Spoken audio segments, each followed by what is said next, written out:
come to stop you. I don't know whoever they just talked to at that house. That house? The house that was right there on the corner. Yeah. That's one right there. I'm filming. Oh, okay. Yeah. How's it going? It's going all right. Where are you guys coming from? Where are we coming from? Yeah. We live right here. Well, no, not right here. Okay. Somebody's complaining over there about maybe somebody looking around the house. We're just kind of trying to figure out who it is and what's going on. Yeah, no, never went to a house. Okay. We're just walking, having fun. Okay. You got any kind of identification on you? I can tell you my name, birthday, and everything like that. Okay. Just give me a second. You got any ID on you? Any kind of woke up. No. Any kind of altercation with anyone? No, not the same thing. Over here, What? Not the same thing. Not the same thing? No. I don't know. Aren't you tired? You were just out over there like an hour ago. I'd be sleeping if I could right now.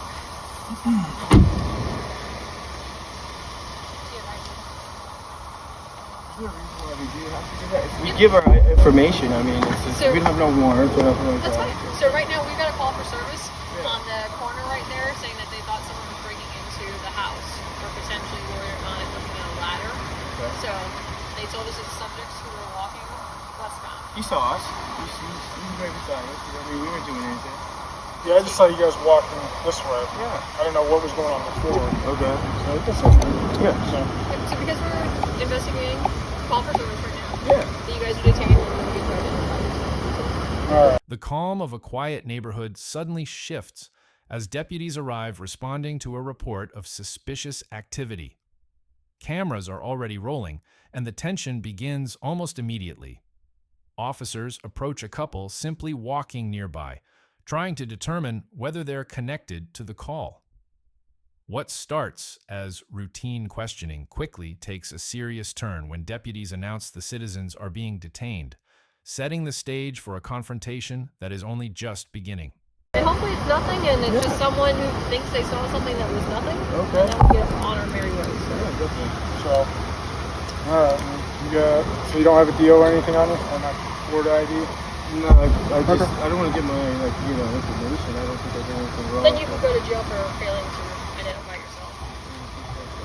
The officers tell the citizens that they're being detained while they investigate the so-called call for service. And when one of the citizens says that he does not want to provide his name, Deputy Mitchell threatens to arrest him for failure to identify. As we have discussed many times before here on ATA, the Supreme Court held in the 1979 case of Brown v. Texas that an individual may not be detained and required to identify themselves absent reasonable suspicion to believe that they're involved in criminal activity. Here, based on the officer's statements during the interaction and court documents, there is no indication that dispatch provided any description of the allegedly suspicious individuals, meaning the detention was based solely on the fact that they were found walking near the location of the reported so-called suspicious activity. Florida courts have held that an individual's proximity to the scene of a crime is insufficient to establish reasonable suspicion on its own, particularly when coupled with a vague or incomplete description of the suspect. For instance, in the 2008 case of Gene v. State, the 4th District Court of Appeal of Florida found insufficient reasonable suspicion to justify the detention of a group of individuals who were found within a few blocks of a crime scene shortly after a burglary was reported. In reaching this conclusion, the court noted that there was no clear description of the suspects and that, despite the fact that the individuals were found in close proximity to the scene of the crime, there was no evidence that anyone was acting suspiciously or attempting to flee. In this instance, the quote-unquote suspects were in close proximity to the reported suspicious activity, but there was no other evidence supporting their relationship to the scene, and they actually stopped and waited to speak with the police rather than flee. Accordingly, it is likely that a court would conclude there was insufficient evidence to establish the reasonable suspicion necessary for a detention and identification. With the detention underway, deputies push for identification, expecting quick compliance. But one individual refuses, calmly asserting he does not wish to provide his information. The atmosphere tightens as the officer warns that failing to identify could lead to arrest. What appears to be a minor request suddenly transforms into a constitutional standoff, as the question of rights versus authority begins to dominate the encounter. You're not trying to give you a hard time. No, me neither. Okay, yeah, I can give you my name. Yeah, it's Thomas. What's your last name? Lowry, L-W-R-E-Y. Oh, we can go out and go for a walk, you know. Alright, how about you? I'm not identifying. Huh? I'm not gonna identify myself. Okay. I mean, Florida is a state where you have to identify yourself. No, it's not. I know it's not. So, I just did it just to be easy, you know what I mean? But I know we don't have to give you it. Is there a reason? Like, you have warrants or what? Suspect me I have a warrant? Why would I have a warrant? Because usually people that don't want to be themselves. Well, I like to be secure. What route did you guys take? I mean, no, I just don't want to get my ID. We scrap sometimes. Good so far? No. Literally. Where? So, What house did you guys come from?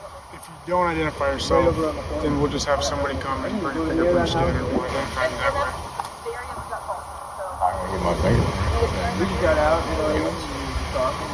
I mean, why are you being so difficult, man? It's not being difficult. I just don't want to. You shouldn't take it as being difficult. Well, if I'm investigating a potential crime, then yeah. Can you run over here if you've got a fingerprint scanner? I have.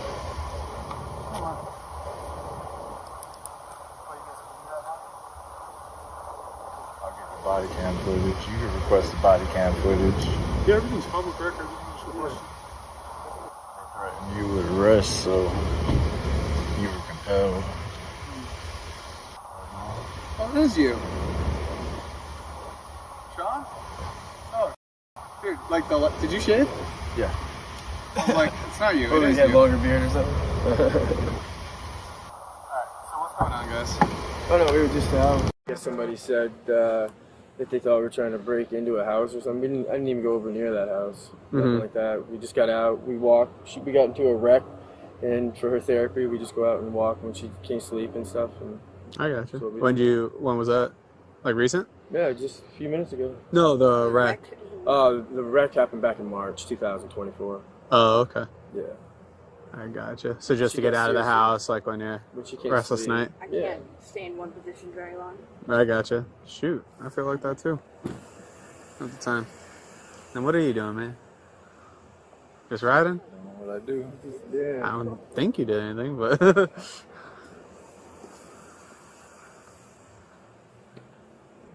You didn't have an ID on you? No, No? Okay, let me see your right hand. that's all right. Okay, do you want to go to jail for obstruction? If that's what you want to do to me. If you don't want to identify yourself, then you can go to jail. The tension escalates sharply as the cameraman stands firm, refusing to identify himself despite repeated pressure from deputies. Officers argue that identification is required during their investigation, while the filmer maintains he's simply documenting the scene. The conversation grows more heated, and patience on both sides begins to wear thin. Then comes the turning point. Officers decide enough is enough and move to place him under arrest, dramatically raising the stakes. Mr. Mahmood refuses to identify himself or provide his fingerprints, and the officers place him under arrest. In the 1985 case of Hayes v. Florida, the Supreme Court determined that officers cannot take a suspect into a police station or otherwise impose a custodial detention for fingerprinting on mere reasonable suspicion, and that probable cause, consent, or judicial authorization is required for officers to take such an action. However, the court also noted that the Fourth Amendment could permit seizures for the purpose of fingerprinting if police have reasonable suspicion the person has committed a particular crime, there is a reasonable basis to think that fingerprints will quickly confirm or dispel that suspicion, and the procedure is carried out without delay. Well, here, it is unlikely that Mr. Mahmood's fingerprints would have any bearing on whether he was involved in the suspicious activity under investigation. And, as we discussed earlier in this episode, it is improbable that the officers had reasonable suspicion to believe that he was engaged in any criminal activity. While the 11th Circuit Court of Appeals held in the 2015 2015 case of Moore v. Peterson that an individual can be arrested under the state's obstruction statute, which is codified under Section 843.02 of the Florida statutes, if they fail to provide identification during a lawful investigative detention based on reasonable suspicion. There likely was no reasonable suspicion to detain Mr. Mahmood in this instance. Accordingly, there is a strong argument that the officers did not have probable cause to arrest Mr. Mahmood for obstruction based on his refusal to identify himself or submit to fingerprinting. Don't know his last name. I only know his first name as Sean. Okay. Let's take your backpack off because I don't want to have to cut it, okay? All right. You want to just unhook it? Yeah, pull it. If you might have. There you go. It's all right. Come on, man. Just give your last name. I only know your first. Yeah, I know, but there's no reason to ID me. I explained to you why we had to identify everyone. You don't got to identify me. I wasn't the one that these people pointed out. I'm here filming.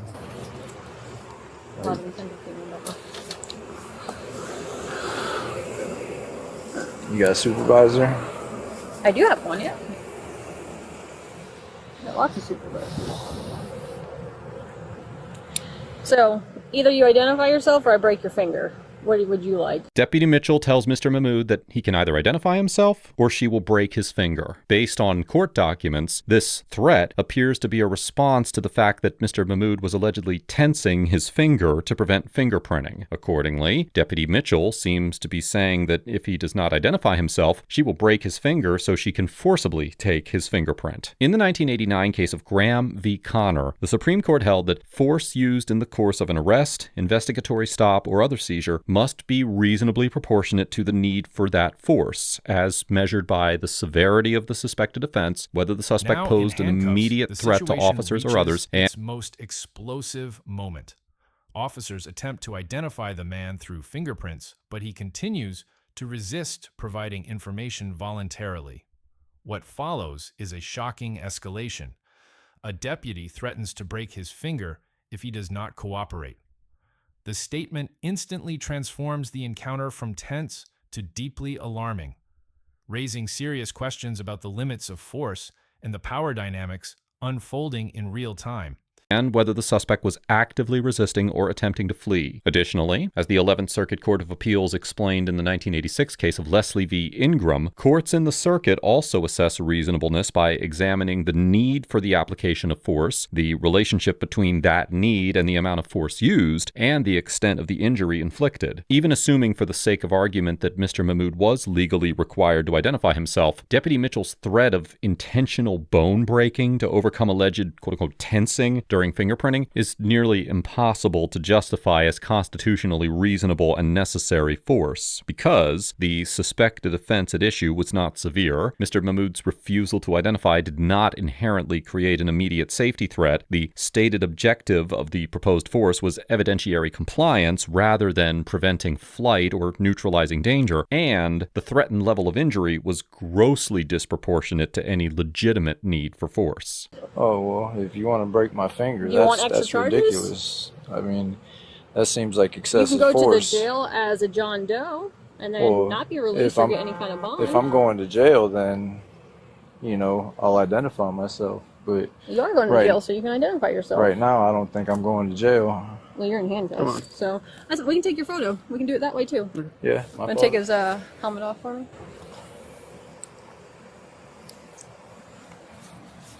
With this in here? I got the thing in my pocket. Alright, when we grab your stuff, I'll throw it in there. Deputy Mitchell.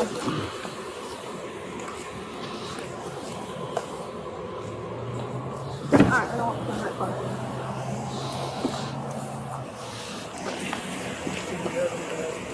car. Just hang with them for a sec. Hope for search. Like a chainsaw in your wallet? Okay. Well, you got a knife in your pocket, so I asked you about that. What? Usually. Alright, gonna poke you. Any drugs in your pocket? No. I haven't spent towards the car, so we started doing this.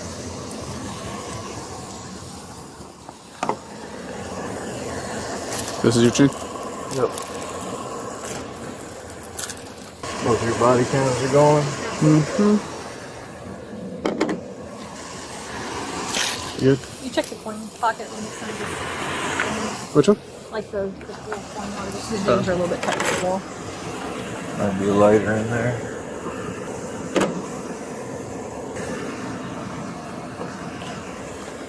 Good? Yep. Anything concealed for stuff that you didn't find? Because I don't want to have to give you extra charges for anything concealed. I'm not worried about anything.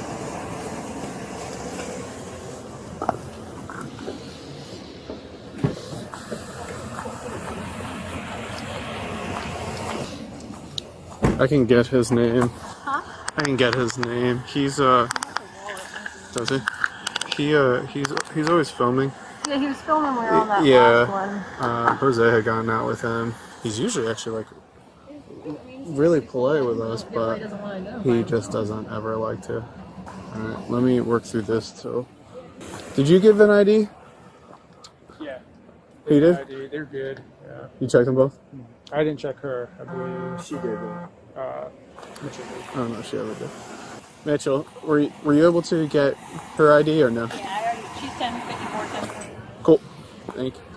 Was he 5429 too? Yeah. Yeah. All right.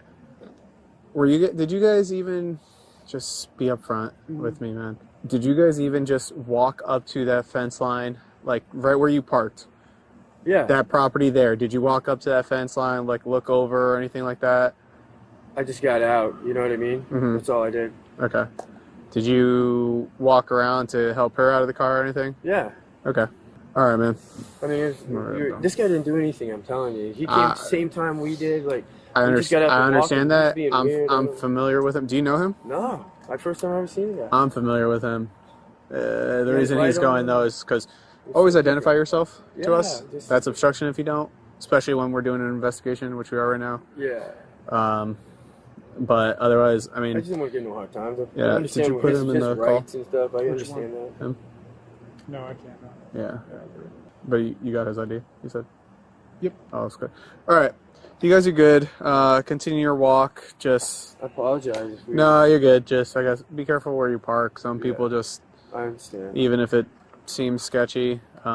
Other than that, yeah, you're good to go. All right. Following Mr. Mahmood's arrest, he was charged with one count of obstructing an officer without violence in violation of Section 843.02 of the Florida statutes. As of the date of writing this episode, Mr. Mahmood's case remains pending and is scheduled for a jury trial on February 4th, 2026. Overall, Deputy Mitchell and the other responding Pinellas County deputies get an F for detaining multiple citizens without reasonable suspicion, arresting Mr. Mahmood without probable cause, and threatening extreme force to compel fingerprinting. As discussed earlier, the Fourth Amendment requires that officers have individualized reasonable suspicion to detain an individual and demand identification. And the fact that a quote-unquote call for service was received does not automatically authorize officers to detain and identify everyone who happens to be nearby. Here, dispatch provided no meaningful description of the allegedly suspicious individuals, so the detention was based on proximity alone, rather than specific articulable facts tying any particular person to criminal activity, which is exactly the kind of generalized suspicion that courts reject. That lack of reasonable suspicion also undermined the arrest, because officers cannot transform a legally unsupported detention into probable cause by criminalizing a person's refusal to identify absent reasonable suspicion. Most strikingly, Deputy Mitchell's threat to break Mr. Mahmood's finger to obtain fingerprints was an extreme and disproportionate escalation that is nearly impossible to justify under the objective reasonableness standard, given the minor nature of the suspected offense, the absence of an immediate safety threat, and the sheer severity of the threatened injury in service of an evidentiary goal. This interaction highlights how quickly constitutional protections collapse when officers treat a call for service as blanket authority to detain, arrest, and threaten grievous bodily harm to compel compliance, instead of grounding their actions in individual individualized suspicion and proportionate, objectively necessary force. Mr. Mahmood gets an A for respectfully asserting his Fourth Amendment position without escalating the encounter, remaining composed and nonviolent throughout the detention, and complying once officers made clear that they were taking him into custody, thereby preserving the dispute for judicial review rather than turning it into a physical confrontation. As discussed earlier, citizens are not required to identify themselves absent a lawful detention supported by reasonable suspicion,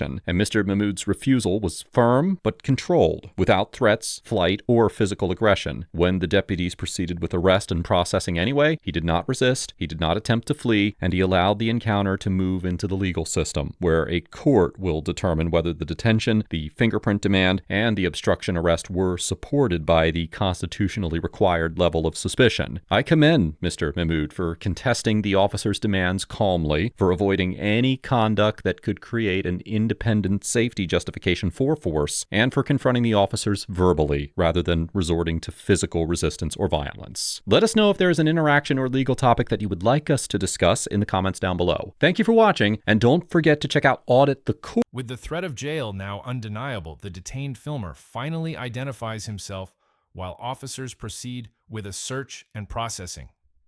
Meanwhile, the other pedestrians are cleared and allowed to leave. The dust settles, but the legal battle is only beginning. The arrest, the detention, and the controversial threats all point toward a courtroom showdown that will ultimately determine whether this encounter crossed constitutional lines.